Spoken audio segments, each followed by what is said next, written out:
26 octobre 1886, Derklé, Sénégal. Il y a 136 ans, un grand homme livre son dernier combat contre les troupes coloniales françaises. Au 19e siècle, le général Louis Faidherbe est le maître d'œuvre de la colonisation française au Sénégal. Il veut établir son projet de construction de chemin de fer s'étalant entre Dakar et Saint-Louis et traversant tout le Cayor. Mais il fera face à la résistance d'un jeune souverain qui était conscient des enjeux pour le Sénégal et pour l'Afrique. En tant que leader, chef de guerre et fin stratège, cet homme aura résisté aux attaques du colonisateur pendant 25 ans, ce qui fera de lui le guerrier qui a infligé le plus de pertes aux troupes françaises. Lui-même se considérait comme un arc qu'on peut tordre mais qu'on ne peut rompre. Pourtant, il n'était même pas destiné au trône, mais il finira par rejoindre le cercle restreint des rois qui ont gouverné simultanément deux royaumes, le Cayor et le Bawol. Cet homme s'appelle Lat Dior Ngoné Latyr Diop. Tout comme El Hadj Oumar Foutiyou Tall, Samori Touré, Alboury Ndiaye ou encore Mamadou Lamine Dramé, l'abnégation et le dévouement de cet ancien souverain du Cayor feront de lui non seulement le plus grand roi de l'histoire du Cayor, mais aussi une des légendes de l'histoire africaine. Et pourtant, peu de personnes connaissent son histoire. Donc, qui était-il vraiment? Comment a-t-il pu mener sa résistance durant tout ce temps?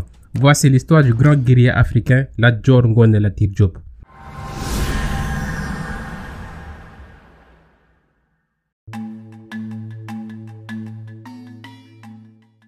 À l'apogée de l'empire du Ghana entre le 3e et le 10e siècle, toute l'Afrique de l'Ouest était sous sa dépendance. Le Cayor était une ancienne province de l'empire du Ghana et qui s'était déjà émancipé du Jolof en tant que royaume indépendant vers 1749. Le premier roi ou damel du Cayor était Déthié Foundiougu Fall. Ce dernier sera poursuivi de 30 autres rois.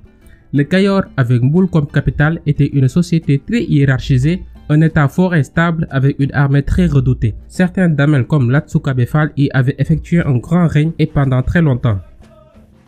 Jusqu'à la conquête du Sénégal, les dynasties caïoriennes ont systématiquement refusé d'embrasser l'islam, dont les adeptes étaient méprisés et souvent maltraités. Ces dynasties étaient au nombre de 7. Les Mouyoy, les Sogno, les Ouagadou, les Gelawar, les Dorobé, les Gueye et les Bey. Les Dorobé se distinguent des autres dynasties par le fait que le roi prend définitivement la tête des armées au lieu de rester à l'arrière et de communiquer des ordres. S'il est vaincu, il doit mourir sur place. Au Cayor, les classes sont disposées en pyramide. Au sommet, par exemple, se trouvent les nobles ou garmis, qui sont suivis des djambours, qui sont des marabouts et simples paysans. Les nobles comme les djambours sont classés parmi les hommes libres de la société. Ensuite, on a les griots ou guewel, qui sont une caste spéciale, puisqu'ils suivent souvent leur maître sur le champ de bataille en tant que porte-étendard et ils savent aussi mourir à leur côté. Ils ne doivent en aucun cas reculer, même pendant les batailles.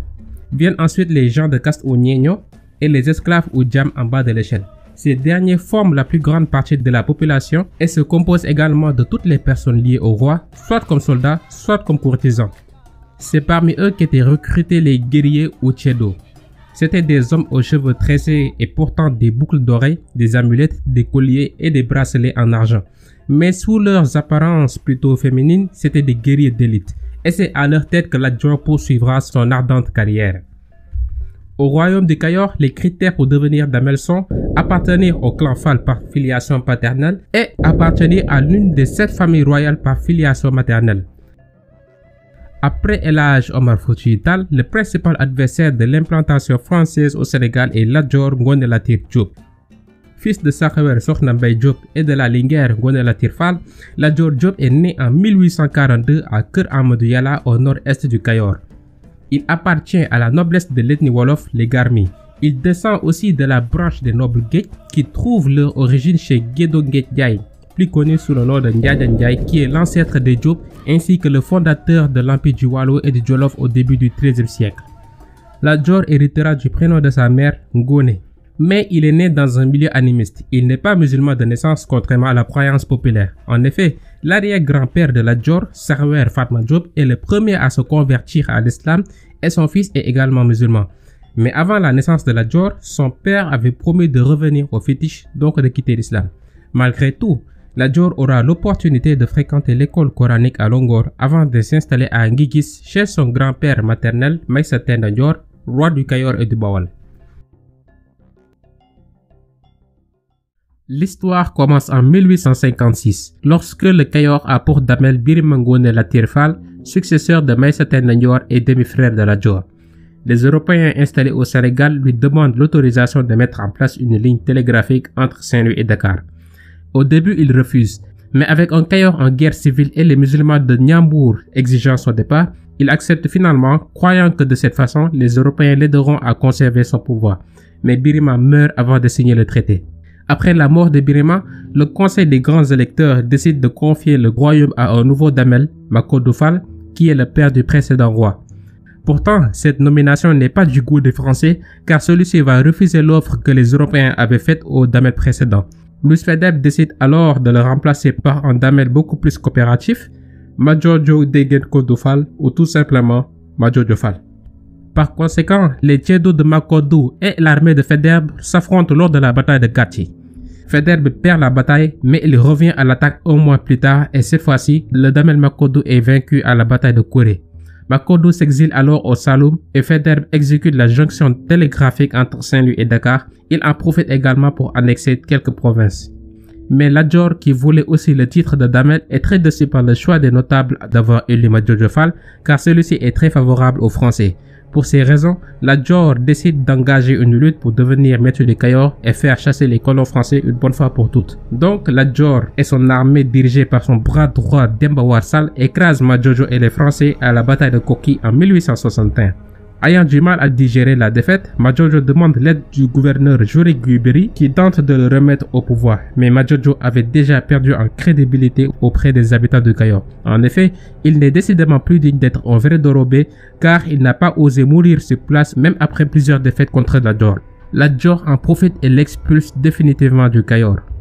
Après le départ de Madjojo, le Kayor est privé de souverain puisqu'il n'y avait pas un homme avec un nom Fall pour remplacer ce dernier. En effet, si Lat Dior Diop remplissait la condition d'être roi par voie maternelle, car de la lignée Guetch, il n'était cependant pas éligible au titre de damel car étant un Diop par son père. La famille royale propose alors d'introniser Ngoné Latyr Fall, la mère de Lat Dior et du défunt roi Birima. Mais Demba War Sall, le conseiller de Lat Dior, refuse systématiquement de voir une femme diriger le royaume. C'est à ce moment qu'il se donne corps et âme pour faire élire son neveu, Lat Dior Ngoné Latyr Diop. Comme l'impose la tradition, ce dernier va alors subir le rite d'initiation et de passage qui seul pouvait le faire accéder à la puberté sociale faisant de lui un homme. Il va alors se faire circoncire. La cérémonie de circoncision aura lieu à Silmaxa devant un grand concours de peuple et à la vive jalousie du damel Madjojo. En 1862, le prétendant au titre bat Madjojo et monte sur le trône à sa place. À 19 ans, Lat Dior devient alors le seul et unique damel à ne pas être de la lignée Fall. À partir de son intronisation et en fin stratège, Lat Dior commence à envoyer des émissaires aux pays voisins jusqu'au royaume de Trarza en Mauritanie et les invite à lutter contre la pénétration française. Lat Dior savait que les étrangers pouvaient être utiles au développement de son royaume, mais un peu plus tard, il saura que leur présence est uniquement due à leurs intérêts. Comme Lat Dior a réussi à établir de bonnes relations avec les royaumes voisins, les colons décident de ne pas trop s'impliquer car ils craignent une rébellion générale. Après son absence, Faidherbe revient au Sénégal et décide de chasser Lat Dior du trône. En décembre 1863, Madjojo Fall est alors reproclamé roi du Kayor, car celui-ci représente pour eux le double avantage d'être favorable à leur politique, mais aussi d'être très facilement manipulable. D'ailleurs, il cédera à la France les provinces du Grand Ndiambour, le Saniokhor et le Mbawar. Lat Dior et ses partisans unissent leurs forces en vue d'une guérilla. Sachant cela, Madjojo demande l'aide des Français. Le 8 décembre 1863, Madjojo écrase Lat Dior lors de la bataille de Ndari. Mais ce sera une victoire de courte durée car 20 jours plus tard, Lat Dior l'emporte sur lui une victoire éclatante à Ngolgol. C'est la première grande victoire de Lat Dior qui inflige l'une des plus grandes défaites des troupes françaises. 131 pertes pour 140 hommes français, dont le capitaine Lawrence qui tombera sur le champ de bataille. Aussi, cette victoire est très importante car elle enlève l'idéologie de l'invincibilité de l'homme blanc. Lat Dior tente à nouveau de rallier les royaumes voisins à sa cause en leur informant de sa victoire contre les Français à Ngolgol. Il se rend dans le nord du Kayor au Ndiambour pour inciter les musulmans ainsi que les souverains du Trarza en Mauritanie à se battre. Faidherbe charge Pinet-Laprade de détruire au plus vite les projets d'alliance de Lat Dior car il faut à tout prix éviter une révolte générale des partisans de ce dernier. Alors Pinet-Laprade attaque les villages partisans de Lat Dior, mais ce dernier s'était déjà replié tactiquement vers le Bawol faisant croire à une fuite. Après cette terrible défaite à Ngolgol, Pinet-Laprade se réorganisera rapidement pour revenir au Cayor et prendre sa revanche. Le 12 janvier 1864, les Ceddo de Lat Dior et les Spahi de Pinet-Laprade se rencontrent lors de la bataille de Loro. Mais cette fois-ci, le combat sera défavorable pour Lat Dior, car les colons étaient bien préparés. En plus, ils feront recours à une nouvelle arme, la mitrailleuse ou canon. Cependant, il s'agissait d'une arme militaire non conventionnelle qui a donc été interdite en Europe car trop puissante et dangereuse. Mais l'armée coloniale compte bien l'utiliser sur le sol africain. Face à cette supériorité numérique et technologique des troupes coloniales, Lat Dior perd plus de la moitié de ses troupes et s'exile avec ses plus fidèles compagnons dont Demba War, Alboury Ndiaye et Masseck Ndoya. Après cette victoire française, une expédition militaire est envoyée au Cayor pour rétablir Majorjo sur le trône. Mais la tête de Lat Dior est mise à prix et les colons se lancent dans une véritable chasse à l'homme contre lui et ses partisans. Après la bataille de Loro, Lat Dior est poursuivi avec ses troupes qui quittent le Cayor. Il s'exile au Sine où il demande l'asile politique au roi sérère animiste Coumba Ndoffène Famack Diouf qui refuse la demande de Lat Dior. Ce dernier se retrouve dans une situation assez délicate car n'ayant toujours pas trouvé refuge. Mais vers 1864, Lat Dior poursuit son voyage vers le Saloum où règne l'Almami Maba Diakhou Ba, disciple de El Hadj Omar Foutiyou Tall. Maba Diakhou Ba est né vers 1809 au Rip, une région située entre le Saloum et la Gambie. Il est aussi le descendant de la noble famille des Denyanké ou Denyankobe qui avait régné sur le Fouta Tooro jusqu'à l'époque des Almami Toucouleurs à la fin du XVIIIe siècle. Maba a fait ses études coraniques au Cayor et vers 1850, son grand maître El Hadj Omar Foutiyou Tall fera de lui son représentant de la confrérie Tidjaniya et l'incite à faire la guerre sainte ou djihad aux païens et surtout aux guerriers Ceddo qui opprimaient le peuple et les musulmans. Maba devient alors un templier de l'islam noir et le maître absolu du Saloum. Ainsi, il fondera le Nioro du Rip et se proclame chef religieux avec le titre d'Almami. Il déclare ainsi: « Dès que je cesserai de me conformer aux lois musulmanes, cessez d'obéir. » Il fera preuve de la même intelligence et ambition que son maître El Hadj Omar. L'autre mission de Maba était aussi de protéger les cultivateurs qui étaient au bas de l'échelle des castes. Il voulait les unir et établir une justice et des règles afin de mettre fin à l'anarchie entre royaumes voisins causés par les guerriers. C'est pour cette raison qu'il avait entrepris d'islamiser les populations animistes afin de les fédérer par une seule religion avec des règles pour tous. C'est dans ce contexte que Maba Diakhou Ba acceptera d'aider Lat Dior dans sa lutte à condition que ce dernier se convertisse à l'islam et l'aide à son tour dans son djihad contre les Mandingues du Niani et du Wuli. En effet, Lat Dior qui avait grandi dans un milieu Ceddo sera converti sous le nom de Sulmaxa Diop, mais il se mettra à dos une bonne partie de sa population très attachée à l'animisme à l'époque. En 1865, Lat Dior est devenu le principal lieutenant de guerre de Maba. Le principal objectif de Lat Dior, c'était aussi de reprendre le contrôle de tout le Cayor. Cependant, les colons sont convaincus d'une chose: tant que Lat Dior est en vie, ils n'auront jamais la paix, ce qui pousse également le commandant supérieur de Gorée Pinet-Laprade à se rendre à Kaolack. Il envoie par la suite un émissaire pour convaincre Maba de lui livrer le fugitif Lat Dior. Mais Maba refuse catégoriquement afin d'honorer le pacte qu'il avait avec ce dernier, ce qui est tout simplement une belle preuve de sa loyauté. Tout cela aboutit à la célèbre bataille de Pathé Badiane près de Paoskoto le 30 novembre 1865. Elle est aussi appelée la bataille du Rip où Pinet-Laprade avait regroupé 2000 chevaliers, 5000 fantassins et 500 cavaliers volontaires venus du Waalo, du Ndiambour et du Diender. Après une rude bataille, Pinet-Laprade perdra énormément d'effectifs et sera même blessé à l'épaule. Voici une autre grande défaite de l'armée coloniale au Sénégal. Lat Dior et Maba en profitent et saisissent 2 petits canons laissés sur le champ de bataille pour symboliser leur victoire. Vers 1867, Maba décide de mener la guerre sainte vers le royaume du Sine suite à la demande de Lat Dior. En effet, ce dernier était toujours en colère contre Coumba Ndoffène Diouf qui avait refusé de lui offrir refuge après la dure bataille de Loro. Le premier affrontement contre Coumba Ndoffène aura lieu dans un village appelé Keur Ngor, situé à Diakhao, qui est la capitale du royaume de Sine à l'époque.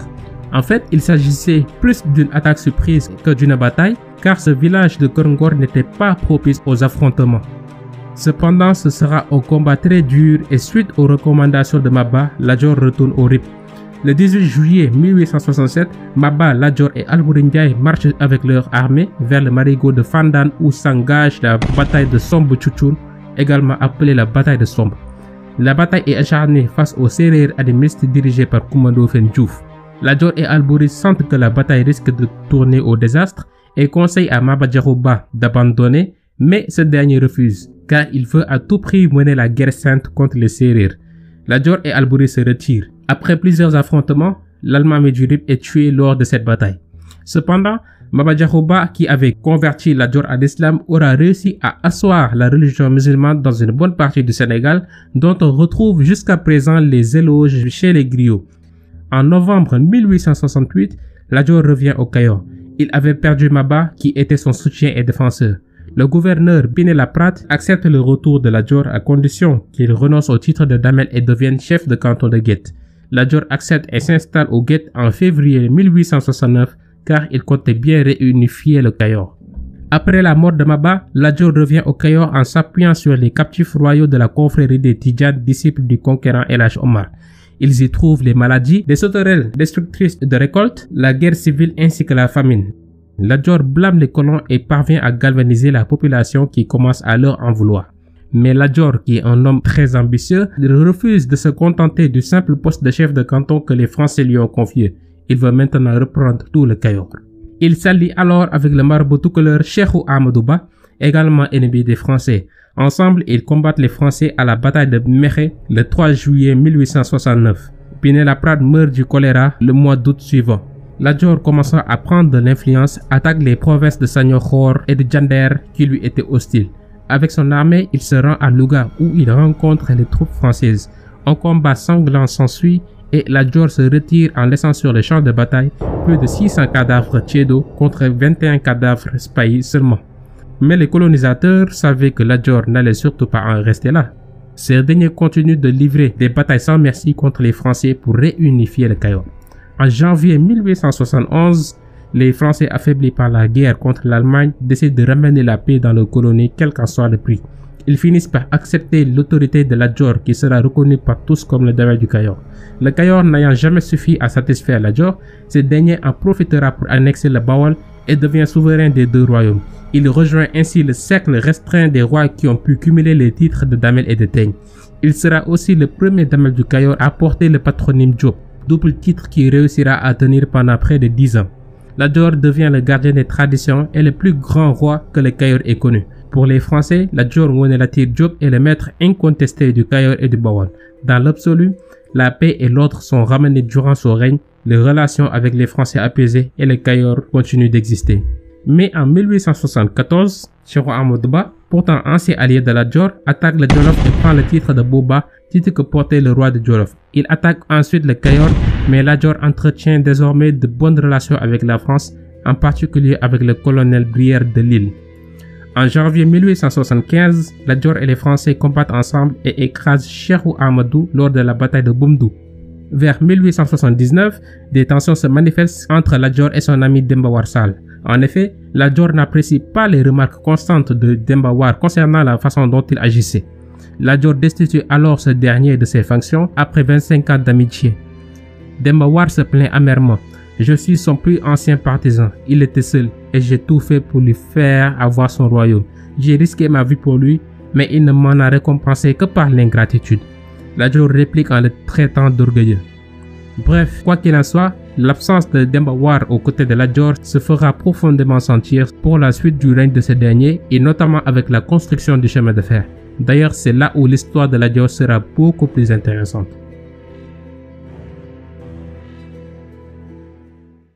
En effet, le 16 janvier 1877, le colonel Brière de Lille informe Lat Dior de son intention de construire un chemin de fer reliant Saint-Louis et Dakar avec des escales aux gares ferroviaires pour le commerce de l'arachide.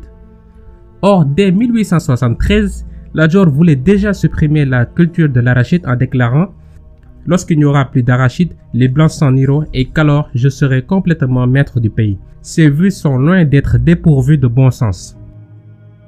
Le projet du chemin de fer, dont 150 km traverseront le Kayor, s'était tourné autour de 3 axes. Dakar-Saint-Louis, Saint-Louis-Bakel et Bakel-Niger. Mais le plus urgent et le plus important pour les Français était de renforcer la liaison ferroviaire entre Dakar et Saint-Louis. D'ailleurs, le 10 septembre 1879, Lat Dior signe un contrat avec les Français pour la construction de ce projet. Mais un peu plus tard, Lat Dior se rend compte que ceci pourrait affaiblir son autorité. Il aura donc bien compris que le chemin de fer symbolisait la fin des Damel, donc la disparition du royaume du Cayor, tout simplement. D'ailleurs, on avait raconté à Lat Dior que le chemin de fer était plus rapide que l'éclair, mais c'était loin d'être le cas, car cette première voie ferrée inaugurée en juillet 1885 n'avait que des trains roulant à 20 km à l'heure. Mais Lat Dior était bien intelligent pour ne pas s'apercevoir que l'effet néfaste du chemin de fer était en effet plus rapide que l'éclair. D'où sa célèbre phrase « Gan du tabac » ou « l'étranger ne construit point ». Bien qu'il ait signé ce contrat d'acceptation du chemin de fer, il déclarera plus tard que ce serait certainement une souris qui lui apprendrait sur terre l'installation des rails. Lat Dior oppose alors un veto catégorique à ce projet en appelant tout son peuple à la révolte. De grands conflits seront bientôt ouverts avec le gouverneur Brière de Lille au sujet du chemin de fer et déclarera la guerre aux Français après leur alliance. D'ailleurs, il reste toujours ferme concernant son refus de l'implantation de la culture de l'arachide, car il estime que cela donnerait aux Français de nouvelles chances d'imposer leur domination et rester au Sénégal. En 1882, Lat Dior, toujours Damel du Cayor indépendant, est soutenu par son neveu Samba Laobé Fall. Ensemble, ils déplacent les populations des zones où le tracé de la voie a été effectué. Lat Dior sollicite à nouveau l'aide du Jolof, du Fouta et du Trarza, mais le général Servatius envoie des soldats contre lui. En mai 1883, les troupes de Lat Dior sont vaincues par le général Alfred Dodds et Samba Laobé Fall est capturé. Lat Dior se rebelle donc à nouveau et doit se réfugier au Bawol. En janvier 1883, les Français se précipitent pour installer sur le trône du Cayor le Damel Samba Yaya Fall, connu également sous le nom de Amari Ngoné Fall II. Mais celui-ci manque clairement de leadership et reste très favorable aux colons. Il signera même le traité pour la ligne de chemin de fer. En plus, il avait honteusement fui devant les troupes de Lat Dior. Mais il a fallu l'intervention énergétique du captif Samba Laobé Fall et de Demba War Sall pour arrêter l'envahisseur Lat Dior et l'obliger à se retirer dans la Jolof chez son neveu et lieutenant Alboury Ndiaye. C'est donc dans ce contexte très particulier que Samba Laobé Fall sera intronisé Damel du Cayor, fonction qu'il occupera pendant 3 ans. Mais lui aussi sera favorable au projet du chemin de fer déjà entamé et placera officiellement le Cayor sous protectorat français. Ayant longtemps combattu à l'ombre de Lat Dior, ce roi du Jolof nommé Alboury Sénabou Ndiaye, connu plus spécialement sous Alboury Ndiaye, a joué un rôle plus qu'important dans l'histoire de Lat Dior. En effet, il a grandi avec ce dernier et participé à toutes ses batailles. Il défend aussi les mêmes causes que Lat Dior, à savoir la lutte contre la suprématie française. Or, Samba Laobé Fall, qui avait aussi des droits incontestés à la couronne du Jolof, n'avait qu'un désir, chasser le roi du Jolof Alboury Ndiaye afin de prendre sa place au trône. Connu pour sa jeunesse, son courage et sa détermination, Samba Laobé Fall était aussi un prince envieux et jaloux de la réputation et de la puissance éclatante du prince Alboury Ndiaye qui était alors surnommé l'homme invincible. Par conséquent, Samba Laobé Fall provoque ce dernier et se fait battre lors de la bataille de Guilé le 6 juin 1886. Alboury tente d'envahir le Cayor, mais Samba Laobé Fall propose finalement une grosse somme d'argent pour compenser les dommages de guerre. De ce fait, ce dernier part à Tivaouane où il demande une aide financière aux riches commerçants français, mais les esprits s'échauffent et Samba Laobé Fall est abattu par les lieutenants Chauvet et Spicer le 6 octobre 1886. Comme il n'y a plus de Damel au Cayor, la France impose sa loi comme d'habitude et supprime le titre de Damel. Le Cayor est ainsi divisé en 6 provinces distinctes et Demba War Sall est appelé à la présidence de ces provinces. Bizarrement, Lat Dior ne semble pas être attristé par le sort de Samba Laobé. Il déclare d'ailleurs aux Français: « Ce qui est survenu entre vous et Samba Laobé est un bien pour moi. Ce que vous avez fait à ce Damel me fait plaisir. Cette mort ne me fâche point, mais aujourd'hui le Cayor n'a plus de maître. Si on met le Cayor dans ma main, on ne dérangera rien de ce qui existe. » Mais c'était malheureusement trop tard pour lui, car le système de Damel a désormais fait son temps. Infatigable et refusant le fait accompli, Lat Dior poursuit la guérilla jusqu'au jour où il tombe près du puits de Derélé le 26 octobre 1886 à l'âge de 44 ans, entouré de ses derniers tchédous. Il aura livré au total 44 batailles durant son règne, ce qui est d'ailleurs très impressionnant. Le capitaine français Valois raconte le déroulement de cette bataille de Derélé d'une rare violence. Il nous livrait un combat acharné. Pendant un quart d'heure, on se fusillait de si près que beaucoup d'ennemis avaient leurs vêtements brûlés par la poudre. Lat Dior restait sur le champ de bataille avec 2 de ses fils et 78 de ses guerriers les plus renommés. aucun résistant en Afrique occidentale française n'a infligé des pertes aussi considérables aux troupes françaises que Lat Dior. On raconte même que l'indomptable guerrier est tué par une balle en or tout simplement fondue pour lui car les balles classiques n'avaient aucun effet sur son corps. Malgré toute leur tension, c'est Demba War qui a pu sauver et cacher son corps. En effet, selon certains témoignages, c'est Demba War qui aurait récupéré le corps de Lat Dior durant la bataille et l'enterré très discrètement afin d'éviter que les colons ne coupent sa tête et le brandissent en guise de trophée comme ils avaient l'habitude de le faire. La tradition orale présente Lat Dior comme un guerrier intrépide et irréprochable. Par ses actes, il incarnait toutes les vertus africaines et est aujourd'hui considéré comme un héros national du Sénégal, un grand stratège et l'un des plus sérieux résistants aux attaques coloniales en Afrique. Même Faidherbe, son plus grand ennemi, rend un grand hommage aux partisans de Lat Dior. Ceux-là, on les tue, mais on ne les déshonore pas.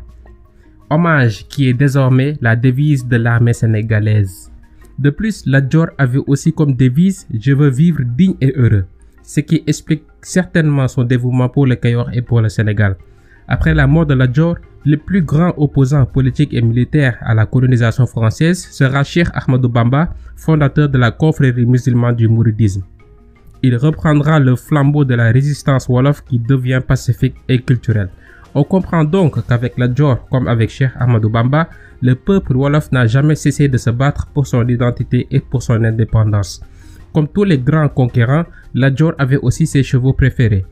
L'un d'eux s'appelait Lichin, ce qui signifie épervier, et un autre se nommait Sousoulopkani, ce qui voulait littéralement dire couscous de piment. Mais le cheval le plus prisé et le plus utilisé par Lat Dior est Malaw, qui symbolise l'Afrique, la liberté, la dignité et l'honneur. En effet, Malaw était son favori dans ses grandes batailles, notamment celles de Ngolgol, Loro et Derélé. Ce qui est particulier aussi avec ce cheval, c'est qu'il refusait de voir le chemin de fer qui symbolisait la domination coloniale. Selon certaines sources, il se serait volontairement effondré près des voies de Tivaouane pour montrer sa fidélité à la cause de Lat Dior. On arrive donc à la fin de la vidéo, j'espère qu'elle vous a aidé à mieux comprendre l'histoire de Lat Dior. Et on se retrouve très prochainement.